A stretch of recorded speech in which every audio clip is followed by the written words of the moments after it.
नमस्कार, ANB news देख रहे हैं आप और मैं हूं आपके साथ हितेंद्र। बड़ी खबरों में आप सभी का स्वागत है। बड़ी खबरों में सबसे पहले बात करेंगे आज की महाराष्ट्र की बड़ी खबर की, क्योंकि महाराष्ट्र के वन मंत्री संजय राठौड़ ने अपने पद से इस्तीफा दे दिया है। सूत्रों के अनुसार टिकटॉक स्टार की खुदकुशी के मामले को लेकर के विवादों में घिरे शिवसेना नेता संजय राठौड़ ने रविवार को सीएम उद्धव ठाकरे से मुलाकात की है और उन्हें अपना इस्तीफा सौंपा है।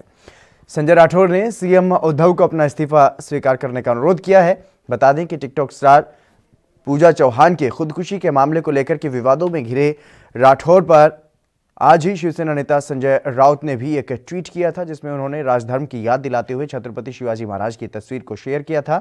और इस तस्वीर पर यह लिखा गया है कि शिवाजी महाराज के हाथ में जो शाही छड़ी है वो किस चीज की परिचायक है। यह महाराष्ट्र धर्म की तरफ इशारा करती है, जिसका मतलब है राजधर्म। और इसके अलावा बीजेपी नेता भी लगातार उन्हें घेरते हुए दिखाई दे रहे हैं।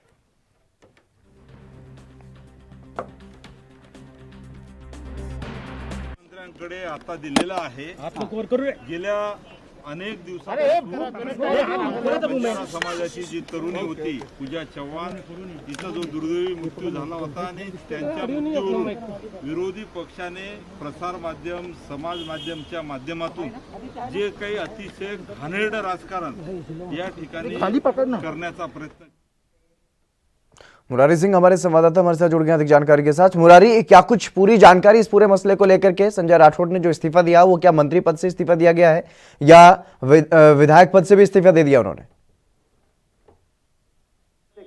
जिस तरीके से स्टेटमेंट दिया, उन्होंने साफ तौर पर कहा कि हमने मंत्री पद से इस्तीफा दिया है, न कि अपने विधायक पद से इस्तीफा दिया है। आपको बता दें कि लगातार जिस तरीके से मांग हो रही थी और उनके इस्तीफे की मांग की जा रही थी, और ऐसे में विधानसभा सत्र शुरू होने वाला था और जिस तरीके से बीजेपी खास करके आक्रामक थी, और ऐसे में आज उन्होंने अपना इस्तीफा महाराष्ट्र के मुख्यमंत्री उद्धव ठाकरे के हाथ सौंपा है। मुख्यमंत्री ने उनका इस्तीफा स्वीकार करते हुए आज शाम में मीडिया से बात करते हुए सारी बातों को उन्होंने साझा किया।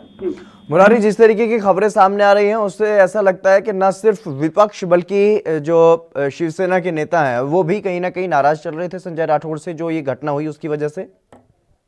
देखिए, इसका आधिकारिक तौर पर कोई बयान नहीं था, लेकिन इतना जरूर है कि जिस तरीके से विवाद कूद पकड़ता जा रहा था, शिवसेना के कई ऐसे नेता भी थे जो चाहते थे कि इस पूरे मामले की जांच हो और सच्चाई बाहर आए। हालांकि जिस तरीके से धनंजय मुंडे के मामले में तीनों पार्टी की एकता देखी गई थी, वो इस संजय राठौड़ के केस में नहीं था। लगातार इस पर विपक्ष जहां राज्य सरकार पर इस पूरे मुद्दे को बनाकर घेर रही थी, वहीं अब शिवसेना ने इस पूरे मामले में सफाई दी है। मुख्यमंत्री ने भी कहा है कि विपक्ष हमें काम नहीं करने देगा और जांच को लेकर के हमने इस्तीफा स्वीकार किया है। जी, इसके अलावा अगर बात की जाए टिकटॉक स्टार पूजा की, क्योंकि उसी की वजह से आज अगर ये कहा जाए कि वन मंत्री ने जो इस्तीफा दिया है वही एक वजह है, तो उनके परिवार वालों की तरफ से कोई प्रतिक्रिया सामने आई इस पूरे मसले पर?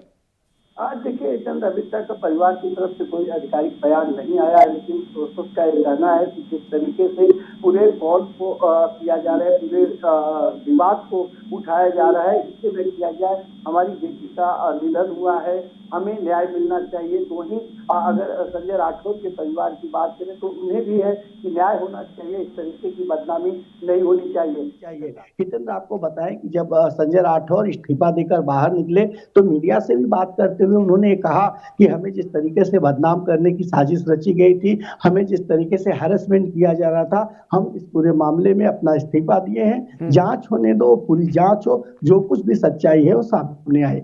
जी, लेकिन इस बारे में क्या जानकारी मिल पा रही है? क्या इस्तीफा सीएम ठाकरे ने स्वीकार कर लिया है? जी हितेंद्र, आपको बताएं कि महाराष्ट्र के मुख्यमंत्री ने आज अपने कई जिम्मेदार नेता और मंत्रियों के साथ में मीडिया से बात करते हुए उन्होंने इस्तीफा संजय राठौड़ के इस्तीफा देने की और उसे स्वीकार करने की बात मान ली है। आपको बताएं कि मुख्यमंत्री उद्धव ठाकरे ने साफ तौर पर कहा कि जिस तरीके से विपक्ष यानी बीजेपी हमलावर है और उस पहले ही विधान सत्र शुरू होने से पहले ही चेतावनी दे रहा है कि वो जो कि सत्र नहीं चलने देंगे, इसलिए हमने इस्तीफा स्वीकार किया है ताकि महाराष्ट्र की जनता के लिए जो समस्या है उसका समाधान इस सत्र में निकाला जाए। जी, लेकिन अब क्या लगता है, क्या विपक्ष की तरफ से जो आवाज उठाई जा रही थी, लगातार इस्तीफे की जो मांग की जा रही थी, क्या अब विपक्ष इस मुद्दे को लेकर के सरकार को घेरने की कोशिश नहीं करेगा?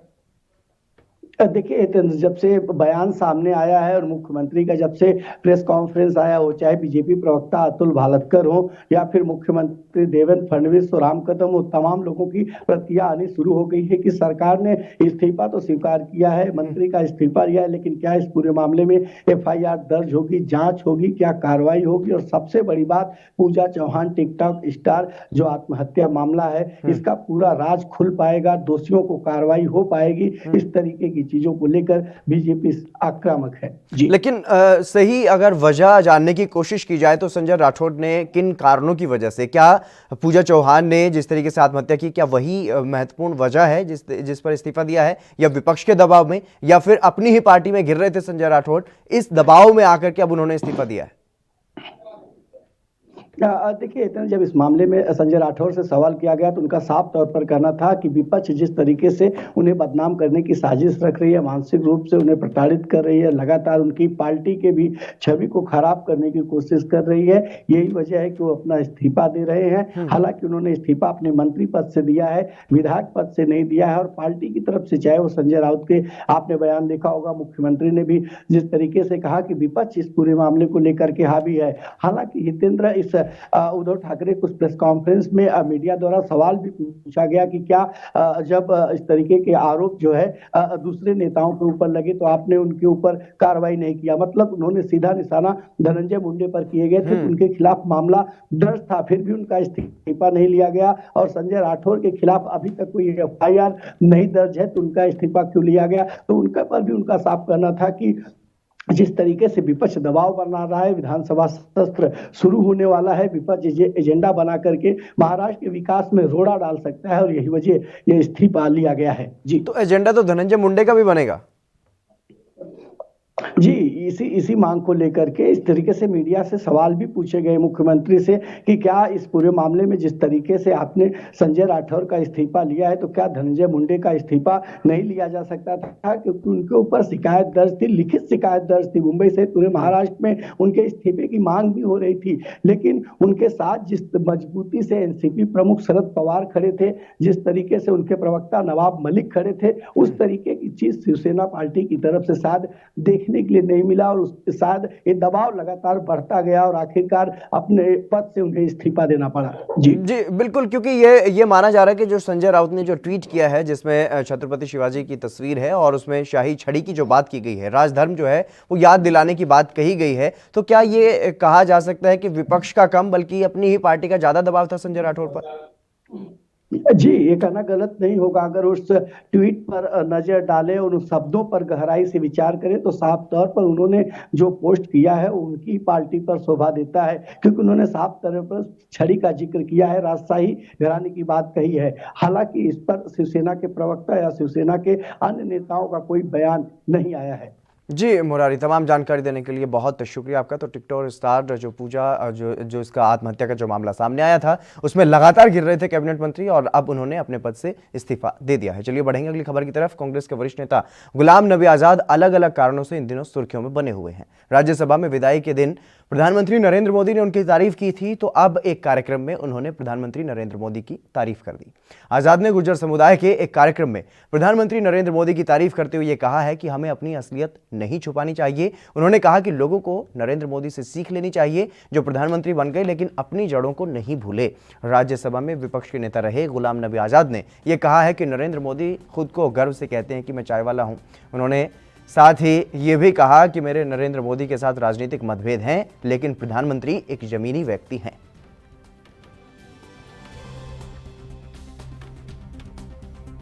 जैसे मैं खुद गांव का, तो बहुत बड़ा फख्र होता है कि बड़े लीडर हैं। हमारे प्राइम मिनिस्टर भी वो कहते हैं मैं गांव से न था, कुछ भी नहीं था, बर्तन मांजता था, चाय में। सियासी तौर हम उससे उनके खिलाफ हैं, लेकिन कम से कम जो अपनी जो असलियत है उसको नहीं छुपा।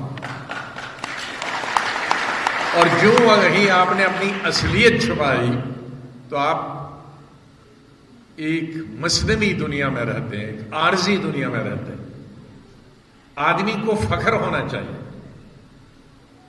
मैं दुनिया भर घूमा हूं, 100 देशों में भी घूमा हूं, 5 स्टार 7 स्टार होटल्स में रहकर, लेकिन जब मैं गांव के लोगों के साथ बैठता हूं चाहे उनके कपड़े उतने धुले नहीं हो कम। रविंद्र श्रीवास्तव हमारे संवाददाता हमारे साथ जुड़ गए हैं अधिक जानकारी के साथ फोन लाइन पर। रविंद्र, क्या कुछ जानकारी है इस पूरे मसले के बारे में? आज गुलाम नबी आजाद ने जिस तरीके से प्रधानमंत्री नरेंद्र मोदी की तारीफ की है। जी देखिए, जब राज्यसभा में सेवानिवृत्त हो रहे थे तो उस समय नरेंद्र मोदी ने उनकी तारीफ की थी। उन्होंने कहा था विपक्ष में बने रहे हैं लेकिन इनका व्यक्तित्व जो है वो काफी ऊंचा है। और उसके बाद लगातार जिस तरह से कहा जाए कि राहुल गांधी ने हालांकि उनको कोई मौका नहीं दिया है, जो कांग्रेस का शीर्ष नेतृत्व है उसकी तरफ से गुलाम नबी आजाद को आगे कोई मौका नहीं दिया गया है। हालांकि राहुल गांधी ने ये भी कहा है गुलाम नबी आजाद के लिए कि उन्होंने इतने सालों में किया क्या है। तो कहीं ना कहीं ये नाराजगी जो है वो साफ नजर आती है। और आज भी एक कार्यक्रम के अंदर जी बिल्कुल रविंद्र, आपको रोकना चाहूंगा क्योंकि उत्तर प्रदेश के मुख्यमंत्री योगी आदित्यनाथ काशी विश्वनाथ मंदिर में पहुंचे हुए हैं। वहां पर वो पूजा अर्चना कर रहे हैं। सीधी तस्वीरें आप देख सकते हैं। लगातार जिस तरीके से उत्तर प्रदेश के मुख्यमंत्री योगी आदित्यनाथ जो हैं वो लगातार अलग अलग कार्यक्रमों में शामिल हो रहे हैं और अब वो काशी विश्वनाथ मंदिर में पहुंचे हुए हैं। वाराणसी दौरे पर हैं उत्तर प्रदेश के मुख्यमंत्री, क्योंकि पश्चिम बंगाल में चुनाव है और पश्चिम बंगाल के साथ साथ अगले साल अगर बात की जाए तो उत्तर प्रदेश में भी चुनाव है और उसको लेकर के लगातार सक्रियता जो है वो अब बढ़ती हुई नजर आ रही है भारतीय जनता पार्टी की उत्तर प्रदेश में भी। लेकिन वाराणसी के दौरे पर हैं, काशी विश्वनाथ मंदिर में सीएम योगी आदित्यनाथ पहुंचे हुए हैं।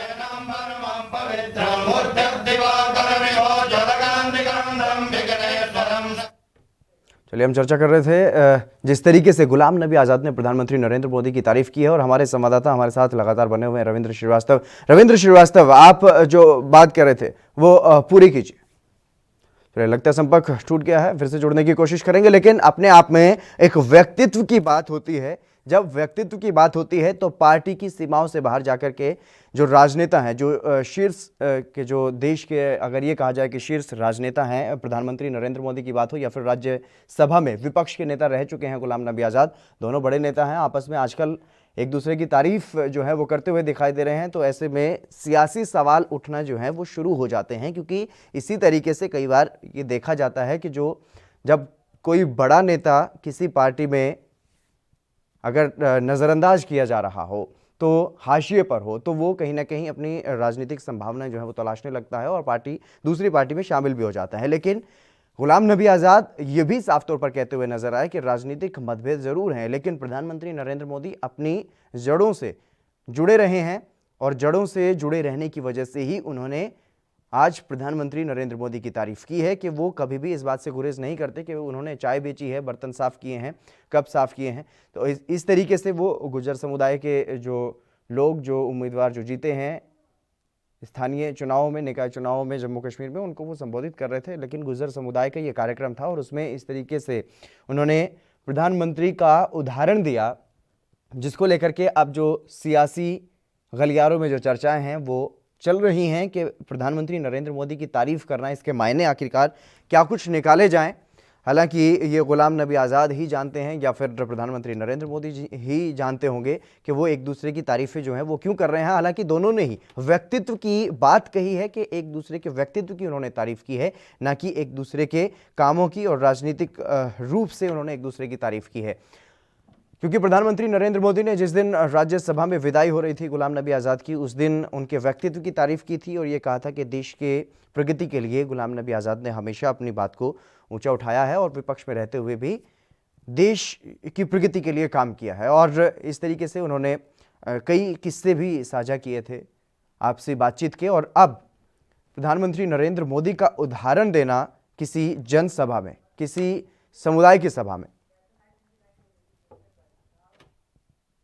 कैप्टन आई सिंह हमारे साथ भारतीय जनता पार्टी से जुड़ गए हैं, उनसे चर्चा करेंगे। कैप्टन आई सिंह जी, आपका स्वागत है एनबी न्यूज़ पर। जी धन्यवाद। कैप्टन आई सिंह जी, क्योंकि जब राज्यसभा में प्रधानमंत्री नरेंद्र मोदी ने ये कहा था गुलाम नबी आज़ाद की विदाई के वक्त कि आपको सेवानिवृत्त नहीं होने देंगे, उस वक्त भी चर्चाएं हुई और आज जब गुलाम नबी आज़ाद ने प्रधानमंत्री नरेंद्र मोदी के व्यक्तित्व की तारीफ की है, तो आज फिर से यही सुगबुगाहट क्या समझा जाए? क्या बीजेपी की तरफ झुकाव बढ़ रहा है गुलाम नबी आज़ाद का? नहीं हितेंद्र जी, ऐसी बात नहीं है। गुलाम नबी एक बहुत अच्छे नेता हैं और कांग्रेस में रहते हुए उन्होंने बहुत अच्छे सराहनीय कार्य करे हैं। और जिस दिन वो राज्यसभा से जब उनका विदाई समारोह हो रहा था, तो आप देखिए उन्होंने कितने अच्छे शब्द कहे थे कि मैं वो खुद नसीब मुसलमान हूँ जो आज दिन तक कभी पाकिस्तान नहीं गया है। मुझे हिंदुस्तान का मुसलमान होने पर मुझे बहुत गर्व है। तो ये शब्द एक जो है ना देश से जुड़ा हुआ नेता ही कह सकता है, जिसे इस देश की फिक्र होती है, जो देश को समझता है। तो ये इस तरह के सब जो शब्द हैं उनके, वो पार्टी और नरेंद्र मोदी उनको सराहना करते हैं। हम हर कांग्रेस के उस नेता का सम्मान करते हैं जो देश हित की बात लेके चलता है, देश के साथ रहता है। हम हर कांग्रेसी का सम्मान करते हैं। मगर आप ये कहो कि देश के साथ आप देश की जड़ों में तो मट्टा डालेंगे और फिर हमसे उम्मीद करें कि हम आपका सम्मान करें, तो दोनों चीजें एक साथ नहीं हो सकती। बिल्कुल। सुजाता पॉल भी हमारे साथ जुड़ गई हैं कांग्रेस से। सुजाता जी, आपका स्वागत है एनबी न्यूज पर। सुजाता जी, क्या समझा जाए, क्योंकि चर्चाएं उस दिन भी हुई थी जब प्रधानमंत्री ने गुलाम नबी आज़ाद की तारीफ की थी, और चर्चाएं आज भी हैं जब गुलाम नबी आज़ाद ने एक कार्यक्रम में प्रधानमंत्री नरेंद्र मोदी के व्यक्तित्व की तारीफ की है। हालांकि दोनों ने एक दूसरे के व्यक्तित्व की तारीफ की है, राजनीतिक मतभेदों की बात भी कही गई है, लेकिन फिर भी चर्चाएं हैं, सियासी चर्चाएं हैं। और कांग्रेस की जिस तरीके से बड़े नेता बीजेपी में भी गए हैं, तो अब ये भी कहा जा सकता है, क्योंकि ये कहा जा रहा है कि हाशिए पे हैं गुलाम नबी आज़ाद कांग्रेस में, तो क्या वो बीजेपी में जा सकते हैं? इस तरीके की चर्चाएं भी चल रही हैं। देखिए, चर्चाएं अपनी जगह होती हैं, लेकिन जैसा कि आपने कहा कि केवल गुलाम नबी आजाद जानते हैं या प्रधानमंत्री मोदी जी जानते हैं कि उनके बीच में क्या चल रहा है। और अभी इस विषय पे आने के पहले जो बात अभी भारतीय जनता पार्टी के प्रवक्ता ने कहा कि वे बड़ा सराहनीय कार्य किया है उन्होंने कांग्रेस में रहते हुए, तो कितना विरोधाभास हो जाता है, क्योंकि ये तो हमेशा से कहते रहे 70 साल में कुछ हुआ नहीं, तो अब ये डिसाइड कर ले कि सराहनीय कार्य किया है या नहीं। दूसरी बात उन्होंने कही कि कांग्रेस के हर नेता का सम्मान करते हैं, मगर फिर कहा कि इनका नहीं करते, उनका नहीं करते। तो कांग्रेस का नेता का क्या, हमें तो हर व्यक्ति का सम्मान करना चाहिए, ये हमारी संस्कृति है। राजनीतिक मतभेद अपनी जगह होते हैं। अभी इन्होंने एक और शब्द का इस्तेमाल किया कि उन्होंने ये कहा कि मैं ऐसा मुसलमान हूं, तो इनके लिए वो हिंदू मुसलमान एक इशू हो सकता है, हमारे लिए नहीं है। हमारे लिए देश का हर व्यक्ति, यहाँ का नागरिक जो होगा उसका सम्मान करना आवश्यक है।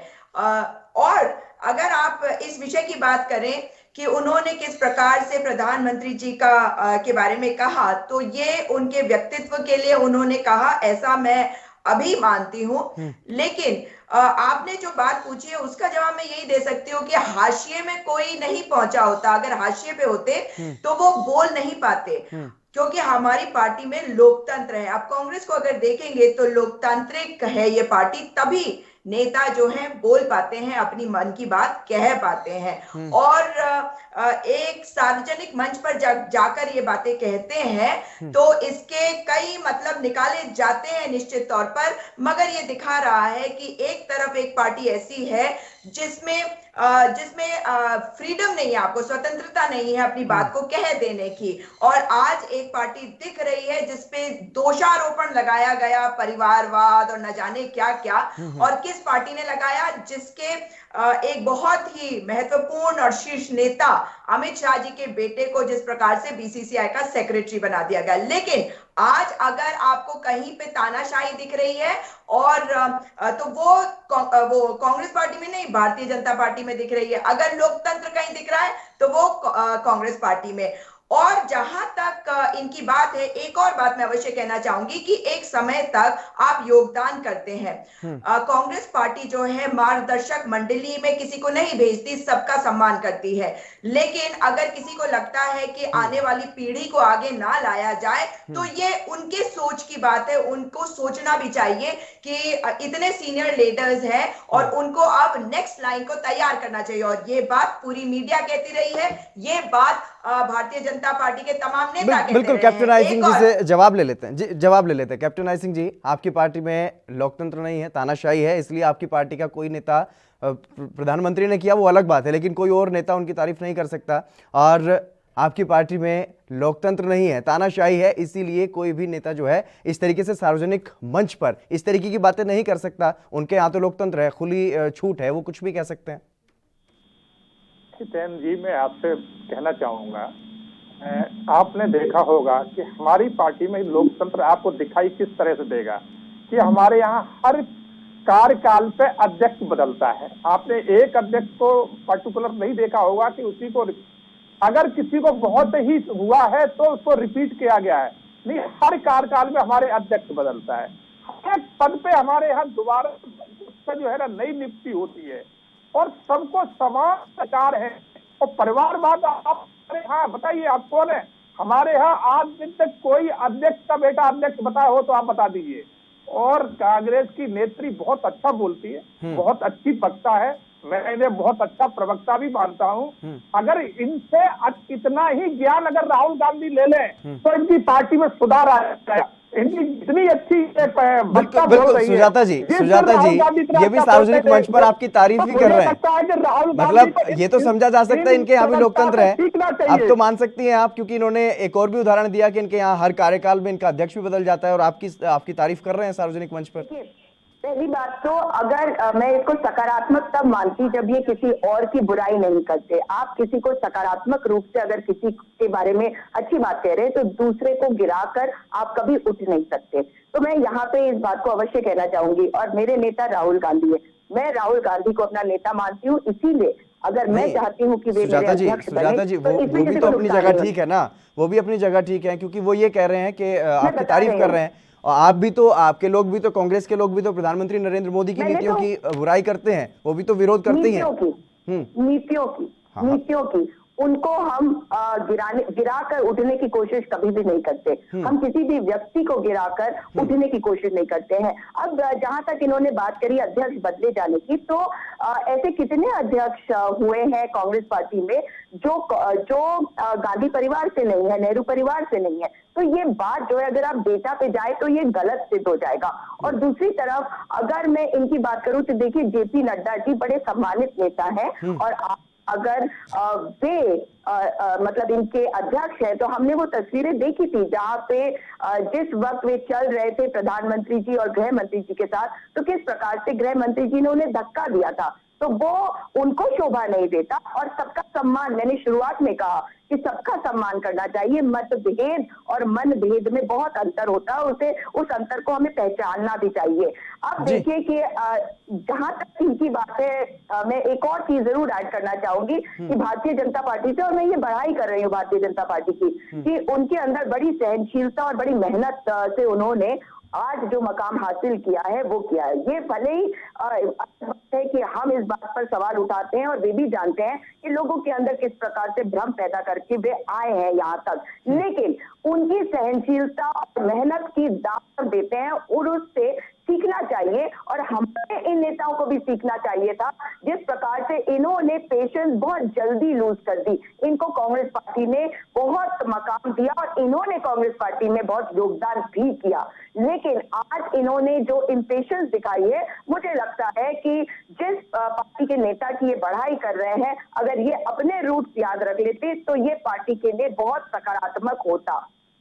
बिल्कुल कैप्टन आई सिंह जी, जिस तरीके से इन्होंने कहा कि किसी को गिरा करके हम उठने की कोशिश नहीं करते, सबका सम्मान करना चाहिए, आपको मनभेद और मतभेद में फर्क क्यों नहीं दिखाई देता? बात कह रही है मैडम, मैं इनका सम्मान करता हूं कि मनभेद और मतभेद में अंतर होना चाहिए। तो यही तो मैं इनसे कहना चाह रहा हूं कि राहुल गांधी जब विदेशी नीति पे चर्चा होती है तो आपको मनभेद और मतभेद में अंतर करना चाहिए। उस टाइम आपको सरकार के साथ खड़े होना चाहिए, ना कि आप चाइना के साथ खड़े हों। जब हमारे बॉर्डर की सीमा पे चाइना के साथ जब हमारे सैनिक वहां जूझ रहे थे तो आपको सरकार के साथ खड़े होना चाहिए, हमारे सैनिकों के साथ खड़े होना चाहिए। तब आप कहां गए थे? चाइना दूतावास में उनसे चर्चा करने गए थे। तो मनभेद और मतभेद आपके यही दिखाई दे रहे। बीजेपी ने कभी भी कांग्रेस की सरकार के टाइम कभी भी किसी विदेशियों से संपर्क नहीं किया है। हमारे अंदर अगर कोई हमें लगा है कि आप कहीं गलत हैं तो हमने सदन में बैठ कर चर्चा करी है, सदन में आपसे बात करी है, आपके प्रधानमंत्री से बात करी है, मगर इस तरह से विदेशियों से जाके नहीं मिले हैं। आपके नेता क्या करते हैं कि सदन नहीं चलने देते और जो है ना हमारे सेना की बात आ जाए तो सैनिकों को घेरते हैं और विदेशियों से जाके संपर्क करते हैं। जी, तो जवाब दे रही है सुजाता जी। एक मिनट, अभी मेरी बात खत्म नहीं जी, कर लीजिए। और मैं बताना चाहूंगा कि 20 साल से आप बता दीजिए कांग्रेस का अध्यक्ष कौन बना है गांधी परिवार छोड़ के? 30 साल से सीताराम केसरी के बाद कौन सा बन के आया है बताइए? सीताराम केसरी को भी निकाल के भगाया गया था पार्टी कार्यालय से, उनके बोरी बिस्तर फेंके गए थे, दुनिया ने देखा था और मीडिया ने दिखाया था। शायद आपको याद नहीं है, मुझे याद है। उस टाइम मैं भी अकबर रोड पे ही था जब उनको कार्यालय से बाहर निकाल के फेंका गया था। तो आप सीताराम केसरी के बाद बताइए कांग्रेस का अध्यक्ष कौन बना है? या राहुल गांधी अध्यक्ष पद से हटके कब किसी बाहर वाले नेता को कांग्रेसी या मैडम आपको ही कब बनाएंगे, मैं ये जानना चाहता हूँ। बिल्कुल सुजाता जी जवाब दे रही हैं। सुजाता जी, एक और सवाल मैं ऐड कर देता हूं, क्योंकि आज ही गृह मंत्री ने भी यह आरोप लगाया है तमिलनाडु में जाकर के कि सोनिया गांधी जो कि कांग्रेस के अंतरिम अध्यक्ष हैं, उनको ये चिंता है कि वो राहुल गांधी को प्रधानमंत्री बनते हुए देखना चाहती हैं। तो ऐसा क्यों कि एक ही परिवार में सारी जो सत्ता है वो केंद्रित होती हुई दिखाई दे रही है, और ये आरोप आप पर लगते रहे हैं पिछले कई सालों से? पहले इसी बात का जवाब दे देती हूँ कि गृह मंत्री कुछ भी कह रहे हैं, मगर उन्हें अपने गिरेबान में झांकना चाहिए। उन्होंने अपने बेटे को बीसीसीआई का जब सचिव बनाया था तो किस आधार पे बनाया था, इस बात का क्या जवाब है कोई? क्या क्रिकेट खेलते थे जय शाह? क्या धनिया पाउडर का बिजनेस नहीं था उनका? और हर एक का अपना योगदान होता है, अपना बिजनेस वो बेहतर तरीके से कर रहे थे, वो अलग चीज था। लेकिन क्या उन्होंने क्रिकेट खेला, गिल्ली डंडा खेला, उसको क्रिकेट मान लिया? मुझे समझ में नहीं आया कि उनको क्यों बनाया गया बीसीसीआई का सचिव। तो पहली बात तो ये। दूसरी बात, अगर वो सोनिया गांधी जी के ऊपर आक्षेप कर रहे हैं तो वो इसलिए कर रहे हैं क्योंकि वे जानते हैं कि उनकी राजनीति केवल दूसरों को नीचे गिराकर अपने आप को खड़े करने की राजनीति है, तभी तो आप देश को संभाल नहीं पा रहे हैं। और यहीं पे मैं बात करना चाहती हूँ जो विपक्ष के ऊपर इन्होंने आरोप लगाए। मैं इनको बड़े सम्मान के साथ याद कराना चाहती हूँ कि इनका अस्तित्व जो है वो कब आया। 84 के आसपास आया, उसके पहले ये नहीं थे। भारतीय जनता पार्टी की बात कर रही हूँ। और भारतीय जनता पार्टी की जब सरकार बनी थी पहली बार, तब कारगिल हुआ था। उसके बाद आप देखिए कि किस प्रकार से हमारे बॉर्डर्स पर तनाव है और किस प्रकार से चाइना हमारे घर में घुसा है, और हम अपने घर में घुसे हुए दुश्मन के पर उससे बातचीत करके क्या कर रहे हैं, हम अपने घर में अपने ही एक कमरे से पीछे हट रहे हैं। यही तो मतलब हुआ कि मेरे घर में कोई आता है और मैं पीछे हटता हूं क्योंकि मुझे उसे पीछे हटाना है। तो यहाँ पे कितना बड़ा विरोधाभास है, और इस पर सवाल हम ना उठाते तो देश की जनता के साथ नाइंसाफी करते। तीसरी बात, जब ये विपक्ष में थे तो इनका हमेशा स्वागत किया गया जब भी इन्होंने सरकार का विरोध किया, क्योंकि वो सकारात्मक होता है। वो सरकार को याद दिलाने का काम होता है विपक्ष का कि आप यहाँ पे गलती कर रहे हैं, इस चीज को ठीक करिए। अब ये कह रहे हैं कि हम सरकार के साथ नहीं खड़े हुए। राष्ट्रीय सुरक्षा के हर मुद्दे पर सरकार के साथ हमेशा कांग्रेस पार्टी खड़ी रही है, क्योंकि ये भूल जाते हैं पांचवी बात कि सरकार जो है वो भारतीय जनता पार्टी के दल की है, मगर सरकार आपकी है, मेरी है, इनकी है। बिल्कुल सुजाता जी, बिल्कुल मेरे पास वक्त की कमी है, माफी चाहूंगा। बहुत शुक्रिया मेरे साथ जुड़ने के लिए। कैप्टन आई सिंह जी, आपका भी बहुत बहुत शुक्रिया। आप दोनों ने एक दूसरे की तारीफ की, एक दूसरे के व्यक्तित्व की तारीफ की, बहुत अच्छा लगा। क्योंकि जिस तरीके से देश में एक दूसरे पर आरोप प्रत्यारोप की राजनीति चलती है तो ऐसा लगता है जैसे कि बहुत बड़ी दुश्मनी हो, लेकिन ऐसा माहौल होना चाहिए। जैसे कि प्रधानमंत्री नरेंद्र मोदी ने गुलाम नबी आजाद की तारीफ की थी, आज उन्होंने तारीफ की, तो इस तरीके का माहौल भी होना चाहिए कि एक दूसरे की व्यक्तित्व की तारीफ होनी चाहिए। कोई व्यक्तिगत दुश्मनी नहीं होनी चाहिए, नीतियों का विरोध करते रहना चाहिए, तभी देश का विकास जो है वो संभव है। चलिए बढ़ेंगे अगली खबर की तरफ। अयोध्या में भगवान राम की जन्मभूमि पर भव्य मंदिर का निर्माण होना है, जिसके निर्माण के लिए मकर संक्रांति पर देशव्यापी निधि समर्पण अभियान शुरू किया गया था, जो संपन्न हो गया है। विश्व हिंदू परिषद के केंद्रीय कार्याध्यक्ष और अभियान के राष्ट्रीय संयोजक एडवोकेट आलोक कुमार ने इस अभियान के बारे में सहयोग करने वालों का धन्यवाद किया है। उन्होंने ये कहा है कि राम मंदिर निर्माण के लिए पिछले 44 दिनों से चल रहे राम मंदिर निधि समर्पण अभियान में 2100 करोड़ रुपए का, यानी कि 2100 करोड़ रुपए का चंदा इकट्ठा हुआ है। शनिवार को इसका आखिरी दिन था और इस अभियान के शुभारंभ के समय निधि संचय समर्पण 1100 करोड़ रुपए जुटाने का अनुमान लगाया गया था, लेकिन जनता की अभूतपूर्व भागीदारी की वजह से लगभग 1000 करोड़ रुपए ज्यादा आ गए हैं। आपको बता दें कि इस अभियान में सभी राजनीतिक दलों के लोगों ने भी और सभी धर्मों के लोगों ने भी दान किया है।